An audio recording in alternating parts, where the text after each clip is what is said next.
All right, Jody, we're back. Everybody, welcome back to the Can-Am Connection. We got a lot to talk about today. We do. But But why don't we start with your event?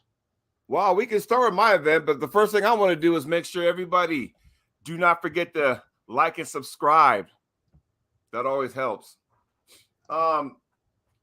Washington State Championships. Hell, what do you want to talk about? There was some death match wars going on there. Not to toot my own horn, it's probably nothing to talk about, but I did have not one but two super matches against the same person from Canada, Clayton Faulkner, and won 3-0 both hands. And now I'm still undefeated against Canadians in super match format. So when I talked about that, there was some rumors about Beerman Evan Burgoyne being my next opponent. Uncle John asked me, right? Okay, he asked me that on stage, kind of put me on the spot. I said, all right. And he was like, so who are you gunning for now? I said Evan's name, not a big deal. A lot of people know that, but things change for a reason. I mean, things just happen. So we all know, and I don't know what you take from this, Ryan. Every time you do some after pulling, take what you want from it. When the event was done, the first and only person I pulled after pull was Uncle John. And, me and him got on the table. We kicked some people off, not in a mean way, but we kicked some people off so him and I can grip up and stuff. And, well, I sent you the clip what John's perspective was about that. And he was right in all that sense. So there's some other rumblings about Uncle John and myself maybe meeting up at our Armwrestling in March. So there's that too. So I like that better. For you, I like that better. Yeah, I'm just on this Canadian crusade these days. So yeah. Yeah. Evan J. Clean put it perfectly. You'd actually have to show up, but I don't know what's going on. But I will tell you that I was offered a very short match notice at Arm Gods. Ooh. But I said no. Are you talking about the January 14th date? Yes. Huh. Very short notice. I was going to take Dean Bolt's match. I had to say no. And I said no for a couple of reasons. I would have had to fly to Ireland, basically leaving, getting there the day before, arm wrestling immediately, pretty much. The last time I did that, it was a bad decision. Yeah, that was against Kerdeka, wasn't it? Yeah. Yeah. There's travel inflammation. There's fatigue you have to get over. Otherwise, if I could have swung it where I could have left a few days ahead of time, then yes, I would have taken the match. They say they're going to call me back for another one right away. WAF champ versus IFA champ. Yeah. At this stage, I need to get... No, it wasn't Dean. Dean wasn't the match. It was his opponent. I'll find the fella's name. He pulled against Tony Tomlinson and schooled him bad. Like the guy is good. Just let me get on my proper Facebook page here. And while you look that up, I'm gonna answer Jay Clean's question. Is Uncle John on your level? I tell you what, and I'm not sure how people, when they take after pull. And it wasn't like John and I did ready goes. I mean, we did ready go, but we just kind of rolled into it and, in a strap, out of a strap, we were grinding it. What we did was arm wars worthy. And if you want to hear what John had to say about it, go look at Ozzy Arm Wrestler's interview yesterday, his podcast show, the Uncle John on there. And if you start from the 4-minute, 38-second mark of that, John explains it perfectly. Neil Pigga just happened to be in the podcast show listening, and he put his 2 cents in, and that's where we are right now. So, yeah. To answer your question, there you go. So, big things for me in March. The match was Dan Christensen. Okay. Now he is an up and coming guy. Looks pretty strong, and he beat Tony pretty badly. And then he was to pull Dean Bolt. Dean had something happen where he had to pull out, Right. and they offered me the match. I had to say no. I've always wanted to go to Ireland, but hopefully it'll happen in the near future. Do you think you'll go to the next one? If I'm invited, I will.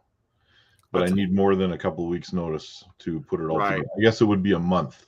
A month today, I'd be leaving. Which, for as far as preparation goes, that's lots. I don't care. Right. It's the scheduling thing that is the issue for me. Yes, Phil Woody. Yes, I agree. It was a good decision. Now, you ready to get into the other things that we're going to talk about today? Yes. You're talking about the Monster Factory, right? Now, because I was in my own event and Uncle John and I were teammates and we did play-by-play and things like that. We were busy. We didn't get a chance to see the match live. So I actually had to watch it after the event. So, but I did see it, and wow, is all I got to say is wow. We'll break down all the matches too. Is there a certain order you want to go in? Well, I've got the order right in front of me here. We got it started off with Bob Brown versus Kyle Howarth. I think he's from Australia. Yeah. Solid match, but Bob Brown looking pretty good.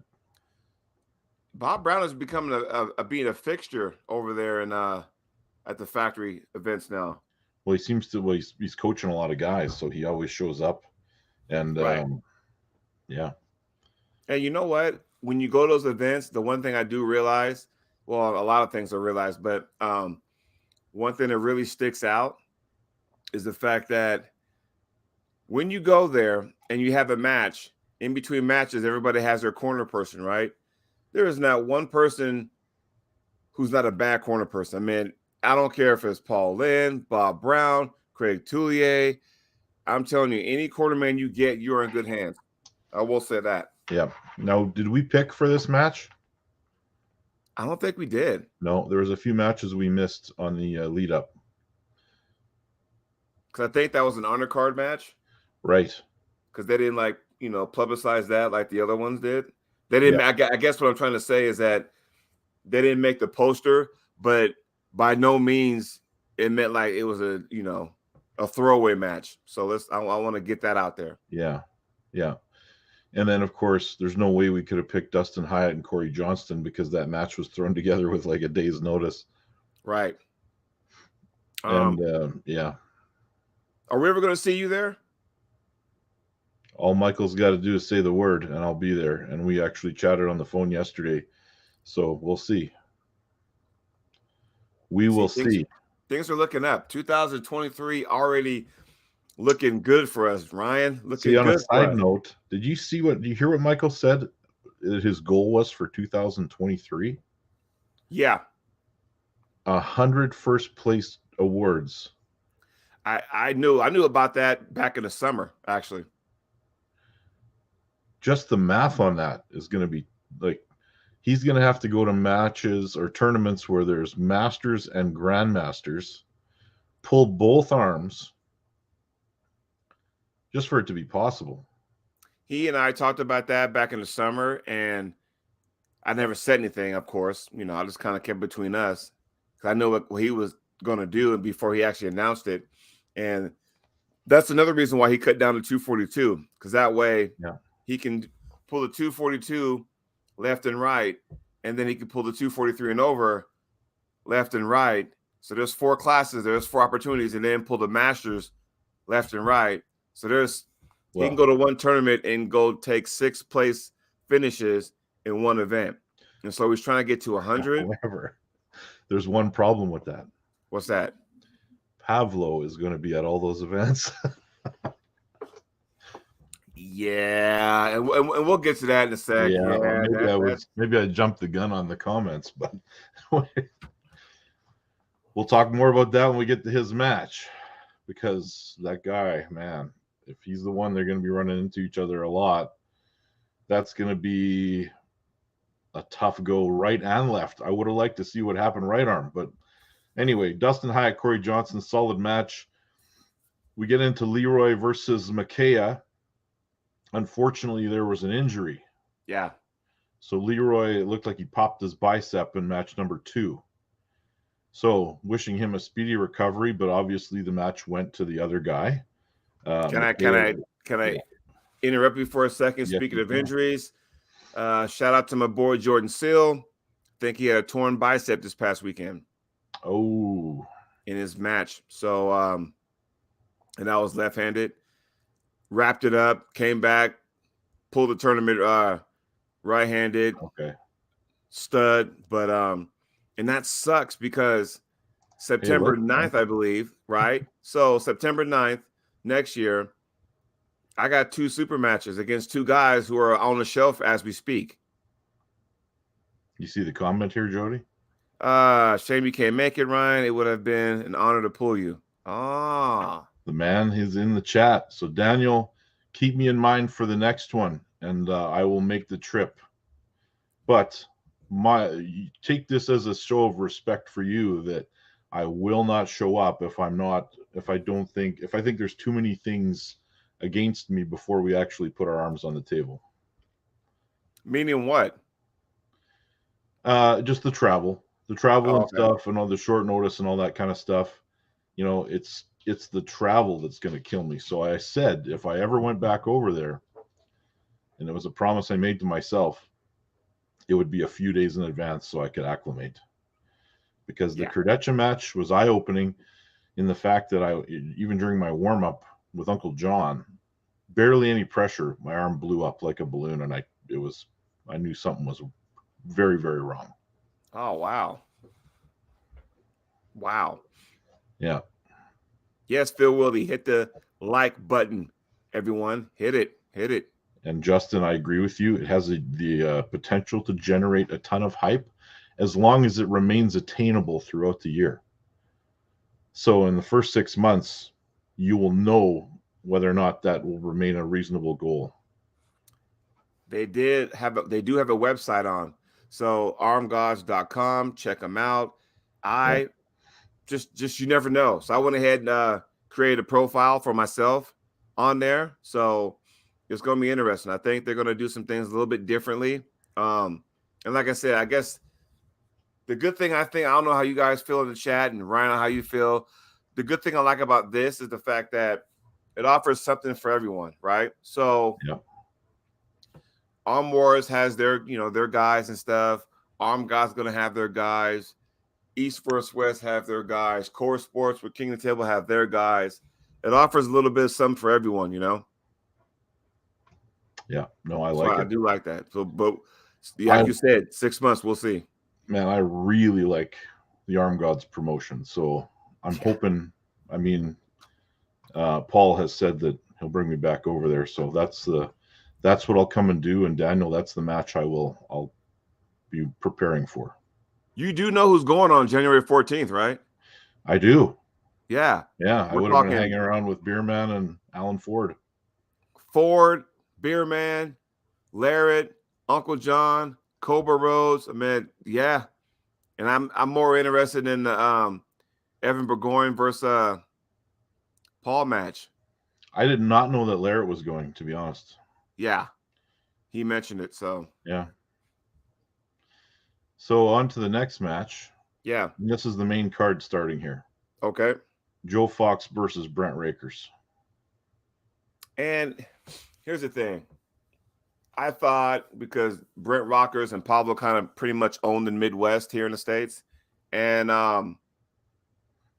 after Brent Rockers, I know he's pulled, now don't get me wrong, he's pulled events after this, after his loss to Rosinski. And I think that kind of shook him up because, you know, I knew Adam was good, but I didn't know he was that damn good to make Brent Rockers, of all people, look the way he did in a 3-0 sweep.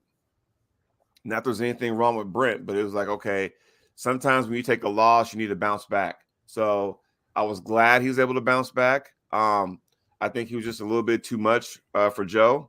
There's no shade on Joe at all because he's been like, you know, kicking ass and taking names also. Sometimes you run into a roadblock and it happens, you know. Man, Joe looks like, I know how strong Joe Fox is. So that was very surprising for me to see that happen. I did not think it would go down that way. But Brent, I mean, he's leveled up too. Yeah. And how good is Adam if you take all those factors into consideration? But yeah, Joe takes the loss, and an experienced international competitor. Joe is, and it doesn't hurt for Brent that your training partner is Pablo. That doesn't hurt a bit. Doesn't hurt at all. Right. Did we pick that one? We did, didn't we? For some reason, I didn't write it down. I don't know why. Okay, we didn't pick it then. Let's let it go. Okay.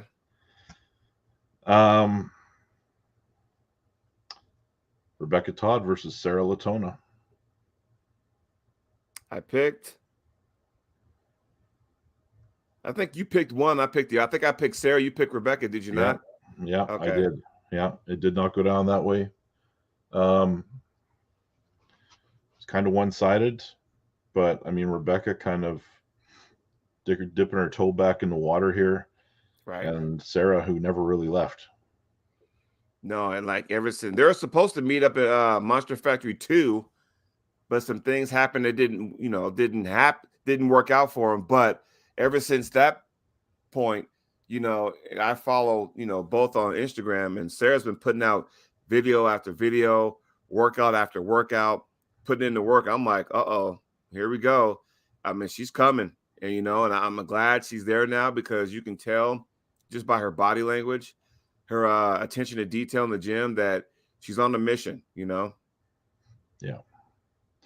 So you are officially ahead on the scorecards here, Jody. All right. Now we get into, and I don't think this was the order, but we had Chance Shaw versus BJ Fokakis. I had Chance Shaw winning 3-1. And what did I have? I think I agreed with you, didn't I? I think you had Chance Shaw winning 3-0, did you not? I think so. And this is one of those where styles make matches, right? And with BJ, he's all the 30, 25 pounds, whatever. And the style and it seemed like all those Florida boys have this style, right? That low hand, get higher in the hand, but you're dipping it down, and when you close it, it creates this angle where if you try to top roll, it blocks it. If you try to go into a hook, it falls into a hook, but because of the angle of their hand, the advantage goes to them. So there's a way of beating that, but you got to know when to, attack that move at a certain point. Because if you're too late, then you'll never get it. But that even off the false starts, he just looked dominant. Or the elbow fouls, Chance looked dominant all the way through. Yeah, there was really, he kind of even let BJ hit a little bit, but BJ's been on a bit of a tear, and that momentum just got halted a little bit. Chance is going to pull Ryan Bowen, which I don't know why he needs to do that. Maybe he just needs to get that win back. Why? I mean, honestly, because if Chance is climbing the ladder, right, in the supers, and Ryan's now, I guess you could say he's just heavyweight now, why does that match need to happen now? Because these guys are going on opposite, they're on opposite ends, they're going different routes, By the time we get to that match, Ryan Bowen will make a bunch of people believe that he has an opportunity to beat Chance. He'll make a certain amount of people within our group, within this world, believe that he has a very good chance, no pun intended, of getting that win. Well, Jay Clean beat you because Jay Clean says, I thought there was a very big chance that Chance had too much power, so he beat you to it. But well, yeah. But Jay goes on and he says Ryan barely beat him. Yeah, Ryan had to actually fatigue Chance, and Chance did not take, admittedly, I think he said this openly, he did not take the match very seriously, didn't train very hard, and he just bled himself out. Why would you take a match and not take it seriously? He's 20 years old at the time. Right. Maybe just, think you thought he'd walk in and then Ryan gets the upset. But I mean, he should have learned a little bit from when Ryan pulled Burgoyne. Mm-hmm. So I mean, Ryan's in a good spot now because now people want to see Bowen and Beerman over again. They want to sit there. They want to see, Ryan and Chance again, which, maybe not now, maybe down the road. Because I want to see Chance, I want to see him go against Derek Smith. I want to see him against Corey West. I want to see all that. Stop ducking each It's other. already booked. Oh, is it? Yeah, like they're doing it in Australia. So maybe that's the thing. Like Chance is taking advantage of an opportunity to head over there. The last time somebody went to Australia and put the boots to Ryan was Justin Bishop, was it not? Yeah. Yeah. Oh, man. I tell you what, the more I listen to that guy, Evan, the more I like him. But at the same time, if him and I got on the table, you can ask Uncle John this. Evan ain't going to walk through me if he thinks he's going to win. It ain't going to be. I'm not going to fall for the head games. That ain't going to work. And I'm telling you right now, yeah, it's hard to say because I know when him and I were on the after pool table, and like I said, it wasn't a ready go. It was just, hey, we're locking up. Just say go. We're going to roll into it and see where it goes. And it was a good old-fashioned tug of war. A couple of times, Uncle John took me to the pad. A couple of times, I took John to the pad. I said, hey, let's get in the strap and see what's going on. And, we're gassing each other out. So I'm telling you right now, Evan, you better be on your – if Paul Maiden beats you, then he needs to shut the fuck up too. So he was all cracking on me about if I even allow one win against, Clayton, that I don't need to come after him, where in fact, if Paul beats you, then, but that's neither here. That's neither here nor there. So. All right, moving on. There are some comments about where Chance is at, where Derek's at. I think Chance is probably, if I were to say where they are, I think Derek is probably on the low end, Chance is in the middle, and Corey West is at the top of those three guys that we used to talk about as being the future of the sport. I think right arm, tough to say. Left arm, Corey West has it. Jay Clean, this is left hand. That was my answer to your question. Yeah, well, here's the thing. And I don't know. Here's my thing, because Derek is older than both those guys. Considerably. Yeah, and he's been around the sport longer than they have.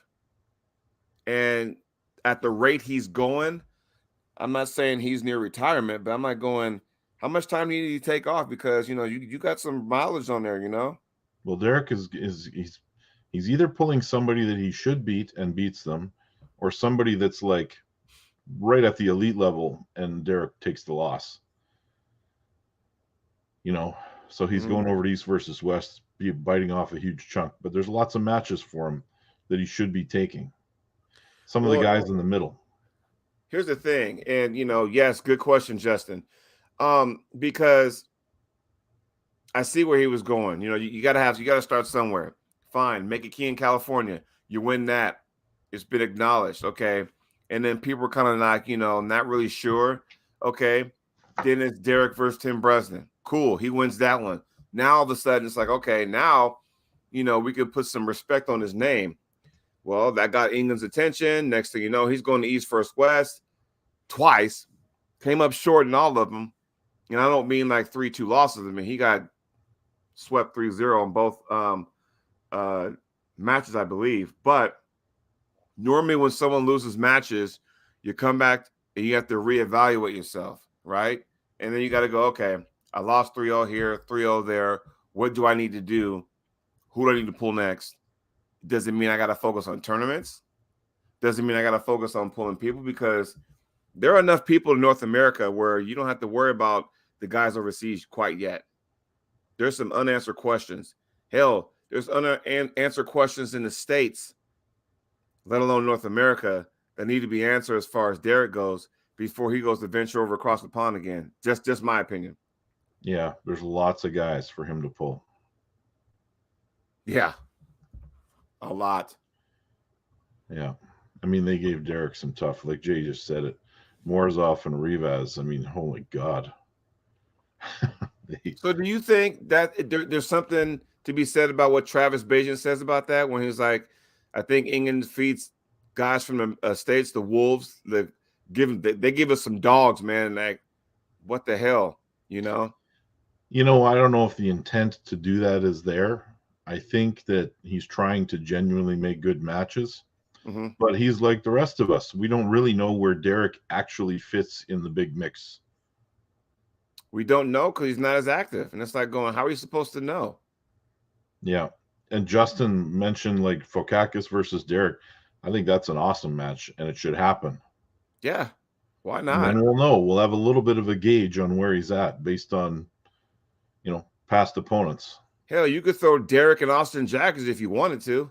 Yeah, you You know, could. I mean, just I don't know. I mean, there's too many opponents here in Yes. North America that Derek could pull to where it's like, okay, now you're making noise because he hasn't pulled lately. Chance has pulled.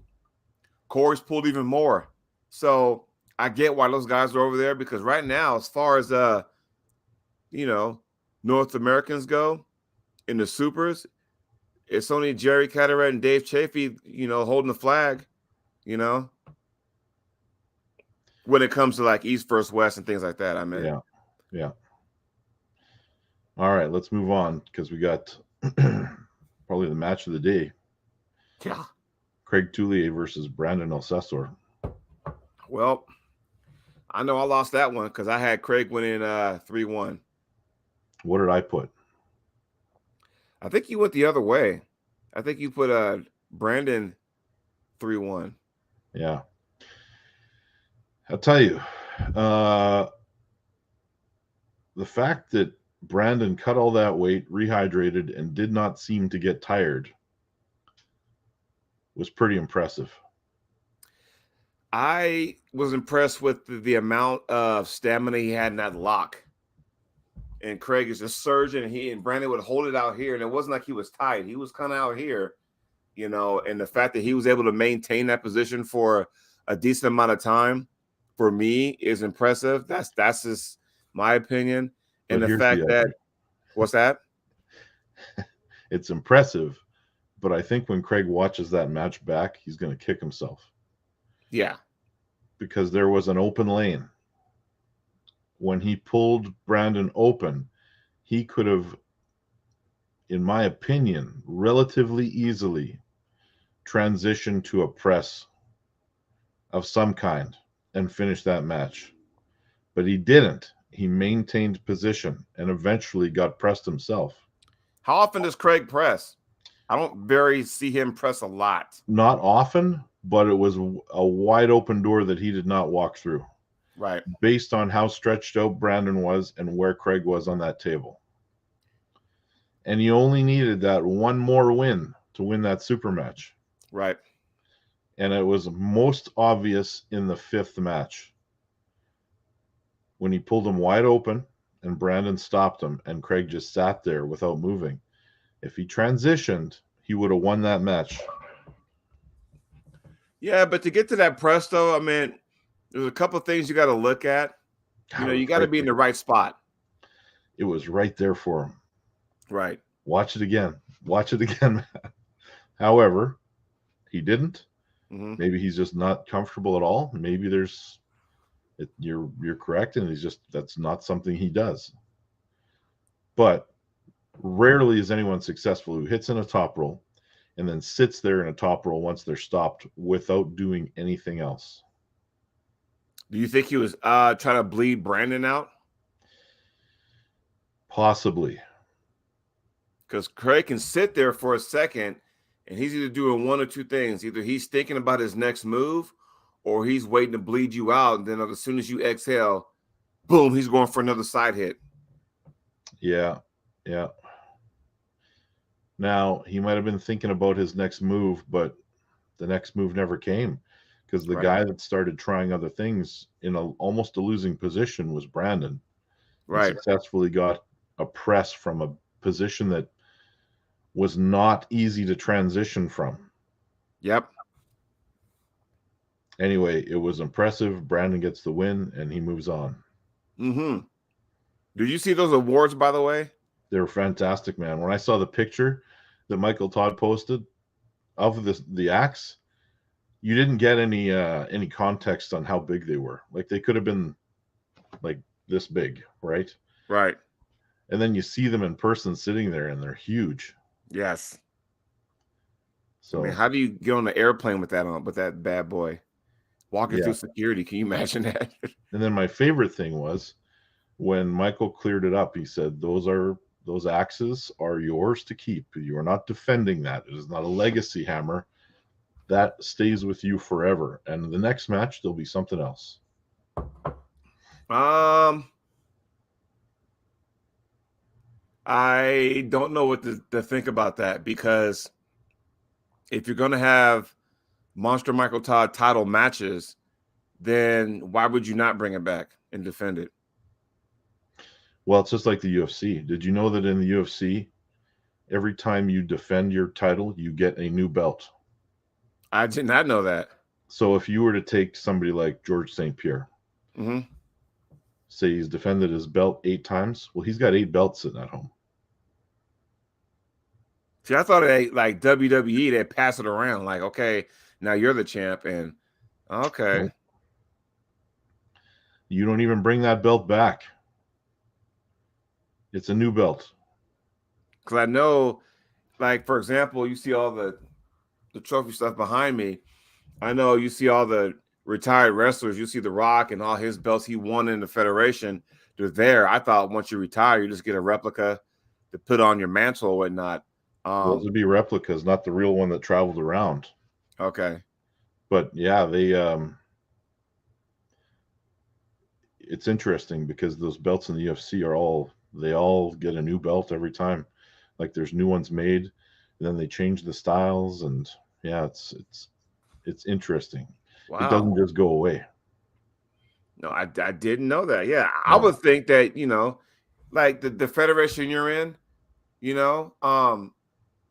would think that there's, hey, I'm the current champion. It's mine until someone beats me for it. That's what I thought. Dog's going ape shit because I have a contractor coming in the house to do something, but he knows I'm in a meeting, so he's just walking in. All right. All right. Onward and upward. Paul Yes. Lynn, Pavlo.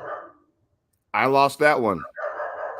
I thought because Paul Lynn's going to be on this roller coaster ride, this rocket ship, and he's been, and I don't want to say untouchable, but he's been, and I don't want to use the word flawless, but he's been magnificent in East versus West competition, right? So for me, it was easy to pick Paul in this one, not knowing what I know now. Who did I pick? I think you picked Paul too. I think I did. That was surprising to me too, because I'm going to murder this dog in about 3 seconds here. Okay, the guy walked in, so it's all good now. Right. But I thought Paul had it. I really did, and especially the way he looked in the East versus West event. Mm-hmm. How strong he looked, and Pavlo just it was a little bit dominant. That guy has he could put you in a dominating spot, and the guy has no reaction whatsoever. His face is just, Yeah, no, it was good. Now, I don't know if I can say much else. It didn't look like there was a lane for Paul to come back and win that right now. It looked like it was just kind of a foregone conclusion. Like you had just Pavlo looking so much stronger. Well, here's the thing: when you have Paul, because I think he's the number one guy actually in East versus West in his weight class. So I don't think it takes away from his ranking or whatever in East versus West because this loss to Pavlo. I don't think it does. I think if anything, it probably adds Pavlo to the conversation now. Well, it's a different weight class, and I don't think Pavlo can make the weight Guys, help me out here. What is the class at East versus West? Because at the Monster Factory, it's 240. Isn't not? I think so. It's something like that. So Paul actually came in as a small heavyweight in comparison. But Pablo may not be able to actually cut as far as the East versus West weight class would require him to, for him to be in that mix. He would be a super heavyweight. No, he doesn't belong in super. Now, not at that level. He doesn't belong there. Yeah, 95 kilos. Okay. So for those of us that use the metric system, that's 209 pounds. Right. So Pablo would have to cut about 32 pounds.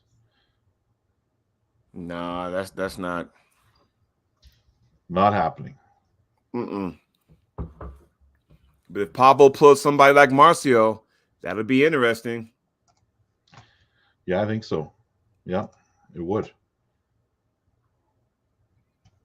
Okay, what was the next match? I think we're down to the. You know what? I think we're gonna swap the main events around. Who did you? Oh yeah, we both picked Paul. Let's go, because let's be honest here. If I had one nitpicky little thing, my only criticism of this whole event, and it is the only thing that I have to criticize from this event. You know, there's some minor little hiccups with the production stuff and the interviews, but as far as watching the arm wrestling, I thought it was done very, very well. The refereeing was on point. It was strict refereeing, which, you know, the argument is we'll always see these matches end on fouls. We didn't see that because they knew the rules and they got it after one or two matches, right? Yeah. I thought that the main event should have been Corey West versus Cody Merritt. So let me ask you a question, because that happened at Washington State too. I don't really care who's the main event, you know, but Michael was the host. He's the main event. Tim Talmadge is the host. He's the main event. So, you know, what are your thoughts on that? Now, my thought is this, okay? They're both left-handed matches. So you can't argue that one's a right-handed, one's a left-handed. They're both left-handed matches. Yeah. And you have basically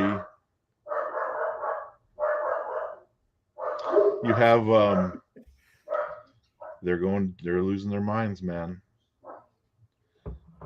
You got Michael versus Pablo. Now, Michael, not known to be like a really exceptional left-handed arm wrestler. Good, yes.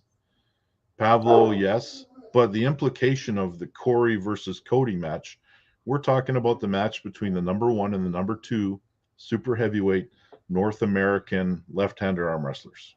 Right. Jay, thanks for telling me that, so I don't have to worry too much about it. But you got these two guys that are number 1, number 2, undisputed, facing off to decide who is number 1. And the importance of the match, I think, maybe should have put it as the main event. Yeah. I also understand the logistics of trying to run an event, and it makes a lot more sense to put yourself last than it does somewhere in the middle of the card, and then try to come back and finish off the commentary. So I get it, but that's my only little nitpicky thing. Right. Because once you see the match that you think is the most important and it's over, it's tough to, like, it's almost that adrenaline dumps out of you, and, you know, but maybe that's me personally because I'm invested in this match. Yeah. So I mean, I know you were like going, okay, I got to make sure. I mean, you even put a video out. Hey, I'm so invested in this. I can't wait. And, you know, I was so into my, you know, tournament over the weekend in Washington State that I was like, and I didn't hear about what happened, because we're all wondering, like, me and Uncle John, like, we haven't heard a damn thing. And then someone finally told us, we're like going, oh, ouch, you know? So, you know what's amazing to me is there's still watch along shows on YouTube for a free show. Right. So are people like muting Michael's commentary, watching someone else's stuff? And yeah, Jay, I was lurking in the comments during that match. But Anyway, that's another thing. Let's do the recap of that after. Let's talk Michael Todd versus Pavlo. Who did we pick? Who were our picks? I'm glad you picked Pavlo, and I picked Monster. All right, I think we're tied up so far. I lost that one too. So I think you and I are tied on picks. Ooh, here we go with the tiebreaker. But yeah, I thought I've never seen. I don't know, because I know what Michael can do left hand.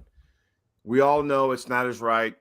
We all know that, but it's not like his left is horrible. It's not like his left is bad. No, it's good. Right, very good. It's just not where his right arm is. And when he gets in there and he's just like ready, but he only has one move though. But he's damn good at it. He's very good at it. The problem is that he got his move every single time. And Pavlo just stopped it. Mm-hmm. So how strong is Pavlo? I was like, wow, that's what I was like. I'm like, damn. I mean, he because Michael, he's so explosive that it seems like Michael just does this and the match is over. But when he went like that and Pablo stopped it and brought him back over, I've never seen Michael get that far to the pin pad without pinning somebody and then been brought back. And it was comfortable. Like, Pavlo did not look concerned at any point. He just held him there comfortably, and then you heard like a grunt, and he ripped him over and pinned him. Mm-hmm. It was dominant. And I mean, I haven't seen him in a while. Yeah.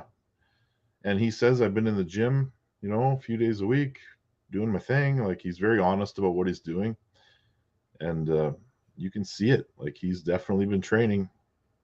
His horsepower is up there. He's got to be in that 240 class, and he had to cut to 240, so he could actually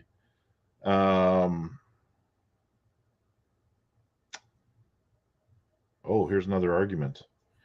Phil Woody, good point.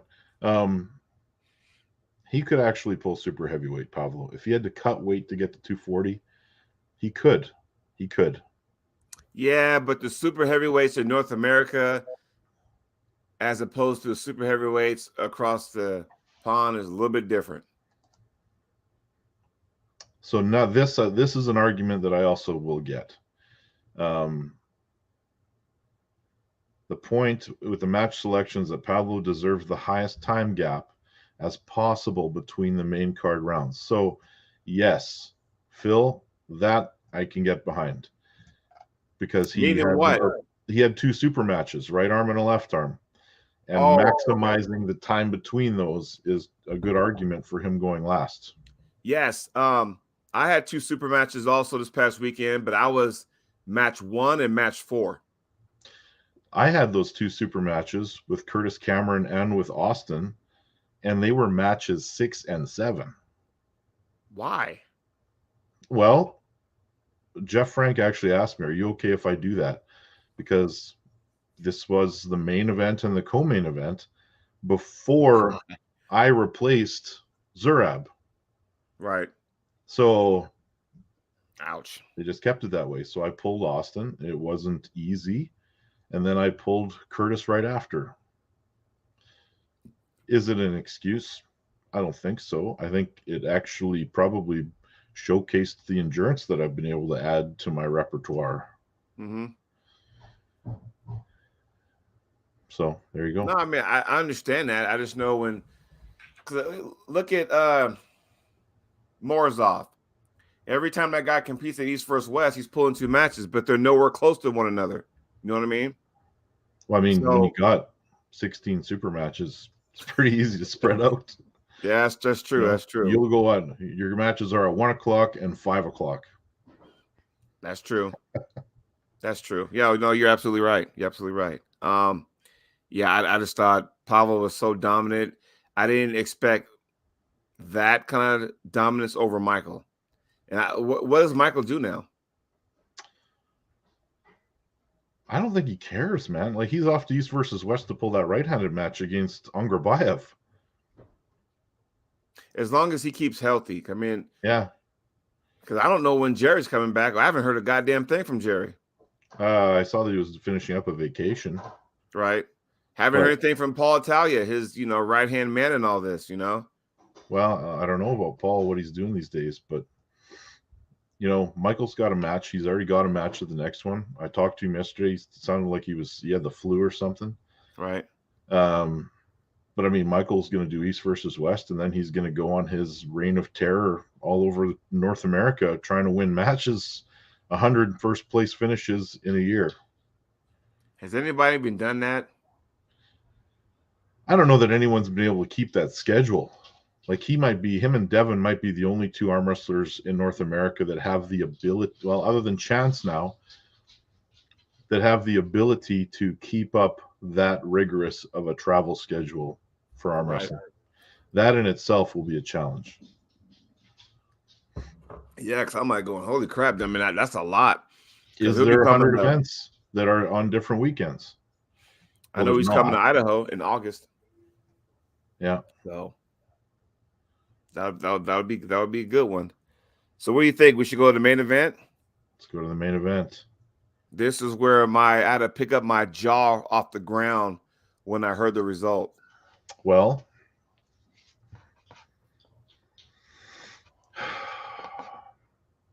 first of all, I had Cody, you had Corey. So I win. You won, but I want you to go first because you have more of an interest in the match than anybody else that I know. So I'm gonna let you take the floor on this one.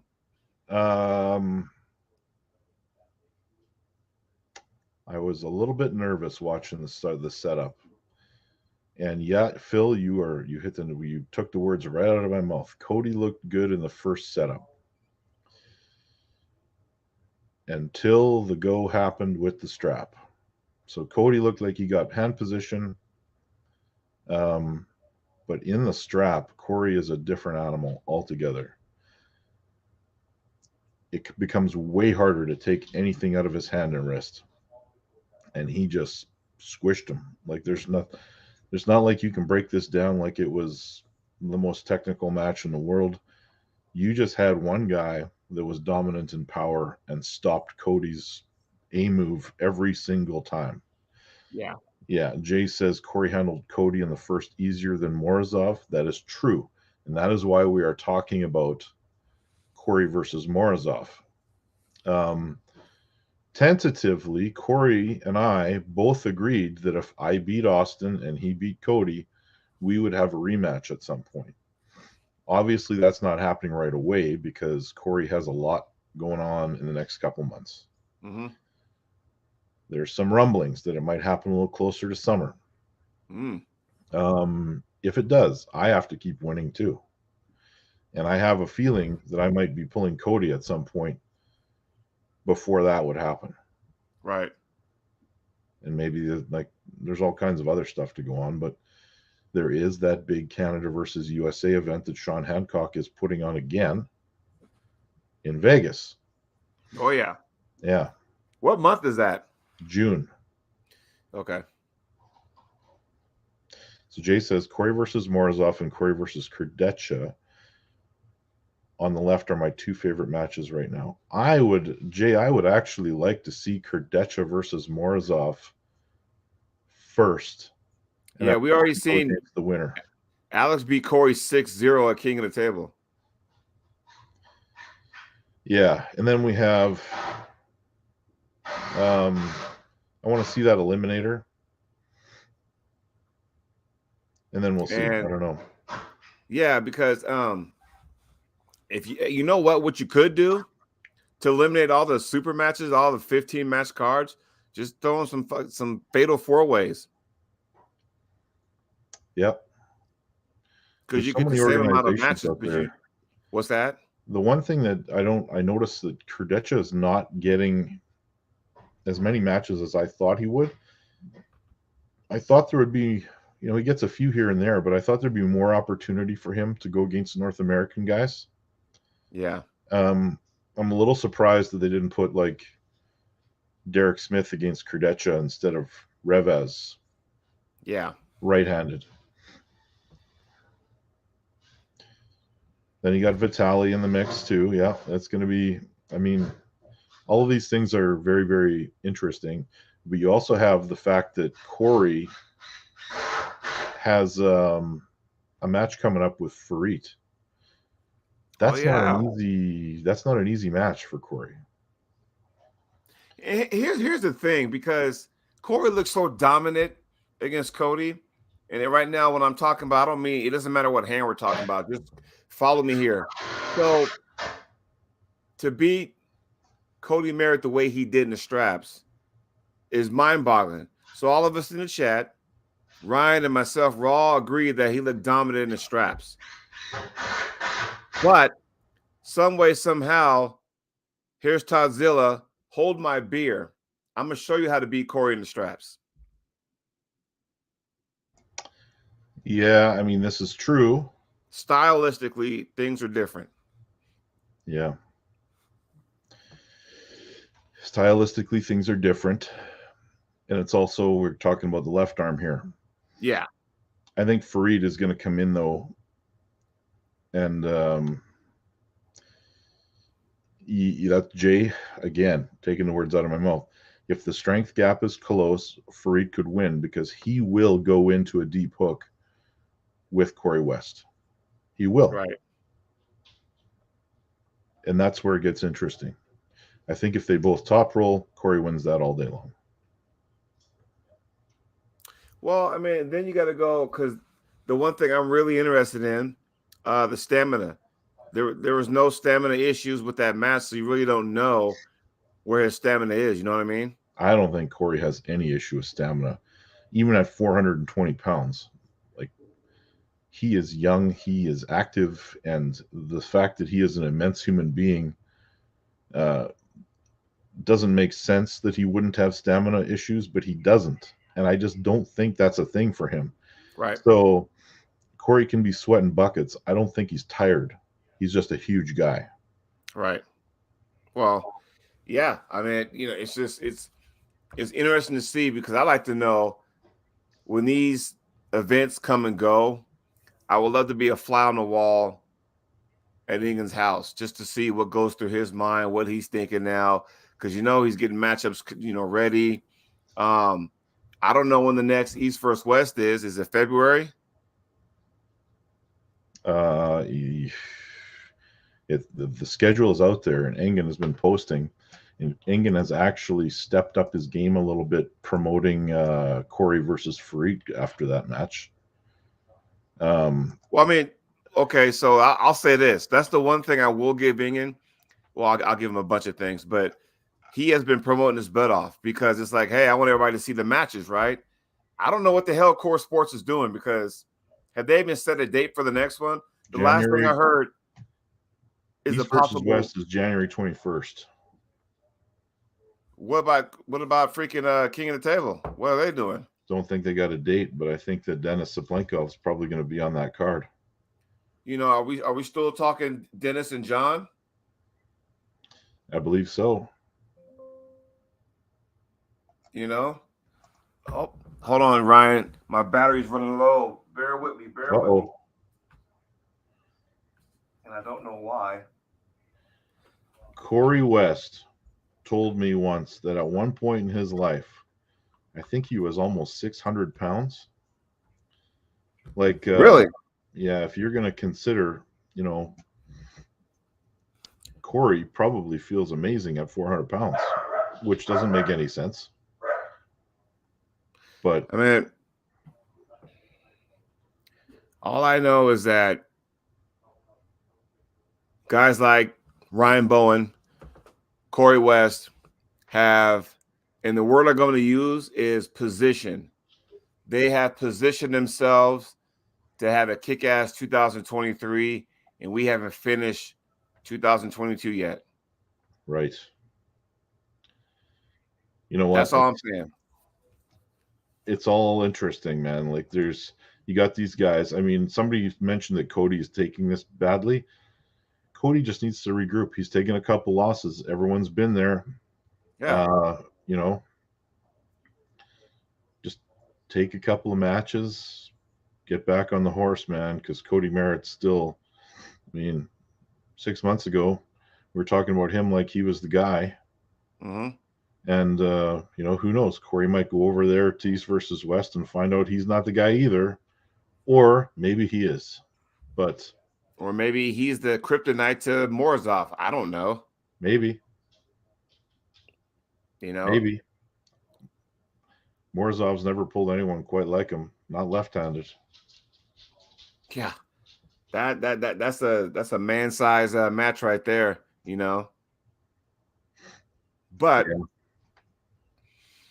you, my friend, what do you got going on? Because you got some stuff lined out too, don't you? No, just tentative stuff, like stuff we're just starting to talk about. So, I mean, I was waiting for this match to happen. Mm-hmm. I mean, the Arm Gods thing came out of nowhere, and I'm looking forward to that opportunity when it presents itself again. Maybe that's what I'll kind of prepare for. Nothing on the horizon quite yet. Did you make a profile for Arm Gods? I have not, but I guess I should. I mean, I'd say if they're inviting you, I'd say go ahead and feel free to make a profile. Yeah.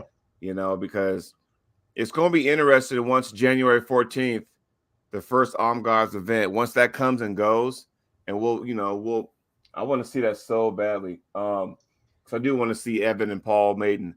I want to see that unfold. And then that'll, like I said, there's always some kind of backlash in a good way when you have these big cards on these events.